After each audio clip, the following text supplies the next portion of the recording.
Oh, thank you, C. Virginia Fields. Give her a round of applause, please.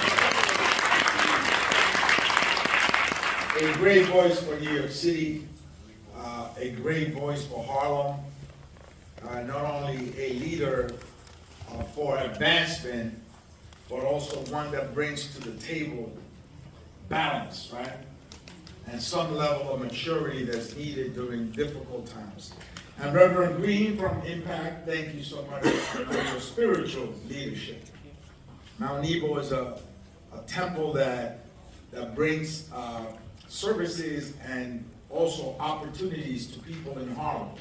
And as I always say, temples and churches, you could never really evaluate in its full magnitude the kind of help they bring to a community, because when you save a family and you keep a family together, or when you bring a young man out of the corner and into the church, right? Or when you bring in a small business person and provide them the help that they need in the church setting, the kind of input and positiveness that's given to a community, when you do that, you can't even measure it, quantify it in its full magnitude, because it really spreads out all over the community. So, Reverend Green, thank you for your leadership. With Impact, which is a collection of pastors and reverends across the city of New York. And of course, I was following the anthem until they got into those high notes. It's a little bit of a tricky curveball they threw at us, right? And thank you, Wally, for your participation. And of course, our district leaders that are here, William Allen, Corey Ortega, Norma Campusano. I don't know if there's anybody else of our district leaders. They're on the ground while we're in Washington. Yeah, I got a space for him. But they're on the ground with all our community. And so when I'm in Washington, when your assembly member or senator, state senator is in Albany, when the city council member is in City Hall, they are the ones in the community calling us and telling us, hey, you know, there's a flooding on such and such a street. Hey, we need better police services on this avenue. By the way, this building doesn't have heat and hot water. So they are your foot soldiers. They are the ones that keep us informed and make sure that they hold our feet to the ground every single day so that we can do a better job at providing the services that you're entitled to. I want to thank also the police department who's here, the two community affair officers. Where are you? Please raise your hand. I know it's dark here.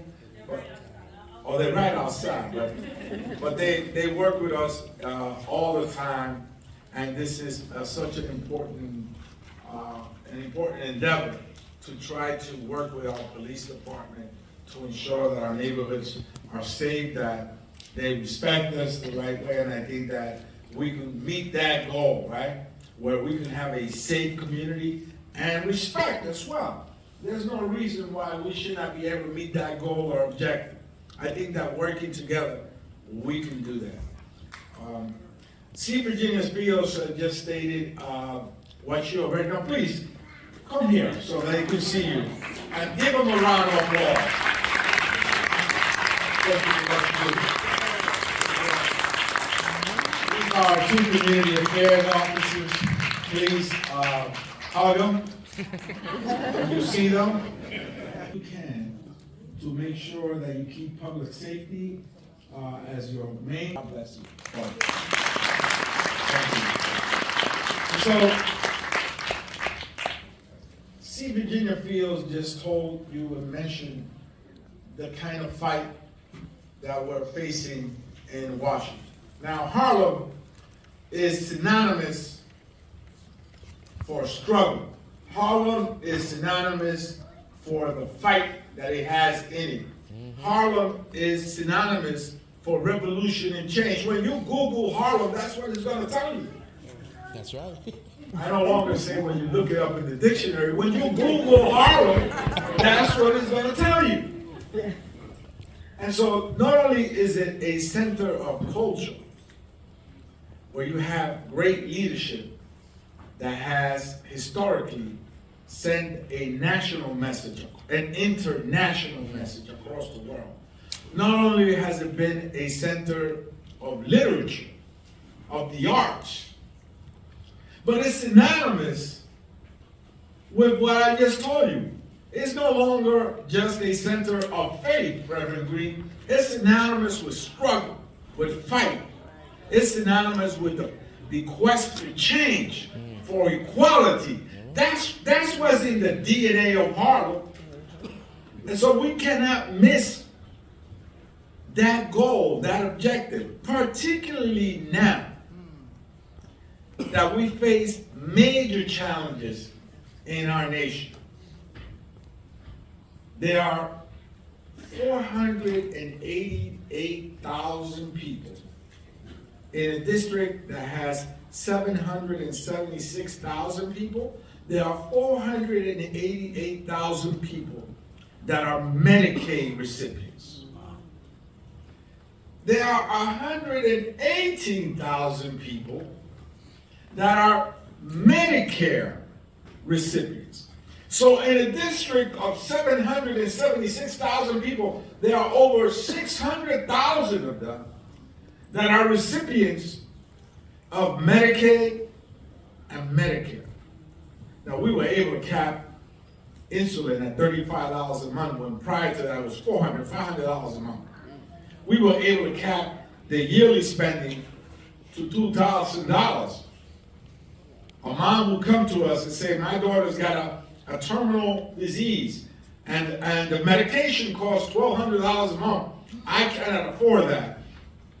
We were able to cap it so that it doesn't go beyond $2,000 a year. So when I say this is a deadly fight in Washington, I really mean it. Because if they cut your Medicaid and your Medicare, your life is in danger. This week, we will be taking up a bill, a budget bill, on what they call reconciliation. You know, they have these terms there that are designed to fool you. And that bill basically will present some major cuts coming from the other side. Medicaid, Medicare, food stamps. 118,000 families, and if you average about 3 persons per family, that's way over 300,000 people in the district. Close to half of the district, if not more, are on food stamps. So not only are they taking your health care away, they're cutting your food. This is a fight for life or death. And I could go on and talk about DEI. I could go on and talk about the federal employees that are being fired. I could talk about veterans and their services.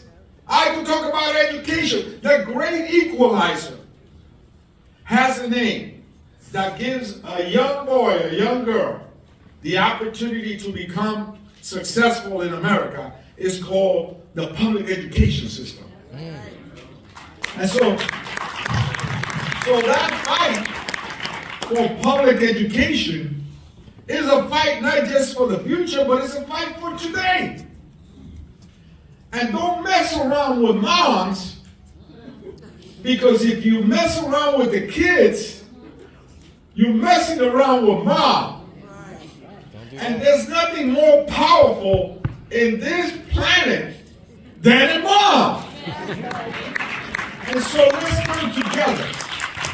Let's come together, C. Virginia Field. Let's come together, Reverend Green. Let's come together, Phi Beta Sigma, my brothers. Let's come. Now, there you go. What are the deltas? They get jealous sometimes. Roll call. Roll call. I understand. Jealousy could be a powerful thing.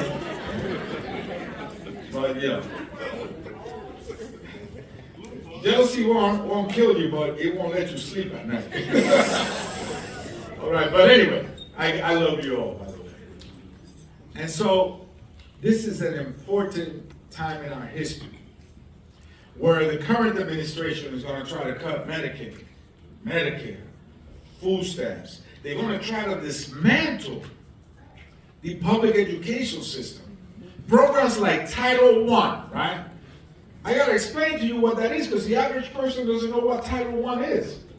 Title I is a program that gives extra money to schools where there is a large number of kids in the under the poverty level. So if you have a public school in a very poor district, they give extra money to that school so we can lift those kids, right? Title II is for English language learners like myself, people that came from another country, they don't know how to speak the language. They need extra tutoring. They need extra after-school programs so that you can learn the language and move forward. They get extra money for that. Title III with teacher training. They train our teachers so they could be the best in the world. These are all important programs. When they talk about dismantling the public school system, that's what they're going to do. They're going to cut those programs.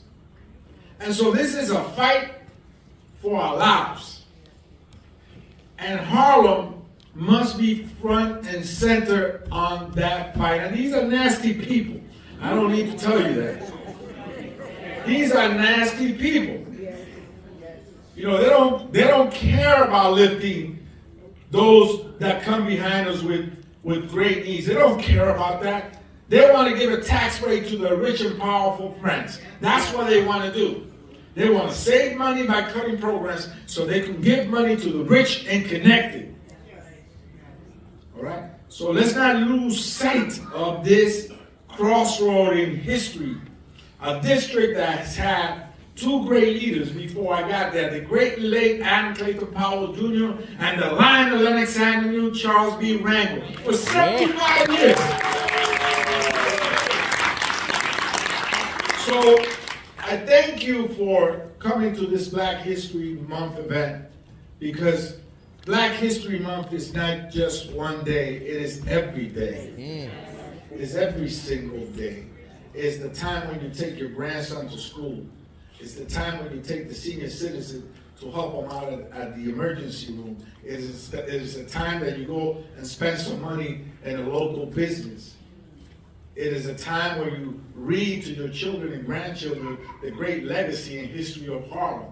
It is a time when you read the great literature of Harlem or read about the great leaders that came here. That's what Black History Month is. It's every day, every single day. And we must work together. The 13th Congressional District is a very diverse one. You got Senegalese on 116th Street. I met with them because they're deadly afraid of this whole deportation stuff that's going on. You got in the Bronx part of the district, you got people from Albania, from Vietnam, Mexicans, you got West Africans, you got Puerto Ricans, Dominicans, blacks from the South that migrated up north. You got Jewish, German Jews, and Soviet Jews. You got, as I said earlier, the Senegalese on 116th Street, the Puerto Ricans in East Harlem. You got Black history right here in Harlem. You got the Dominicans in Washington Heights. We got to work together. We got no choice.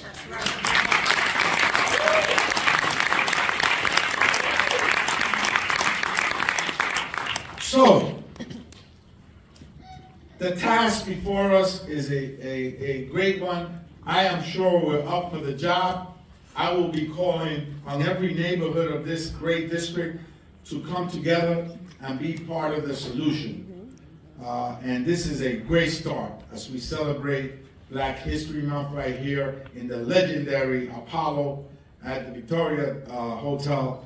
Is a great time and place to launch this fight. And now, please allow me to introduce to you as we go forward with the program on a beautiful Sunday, because it's been blistering cold lately. And I was in Chicago on Thursday, and oh God, I couldn't wait to get to New York. So thank you so much for being here and after church or coming from your homes. We're going to be honoring some great people from Harlem and the surrounding areas. But before we do that, please allow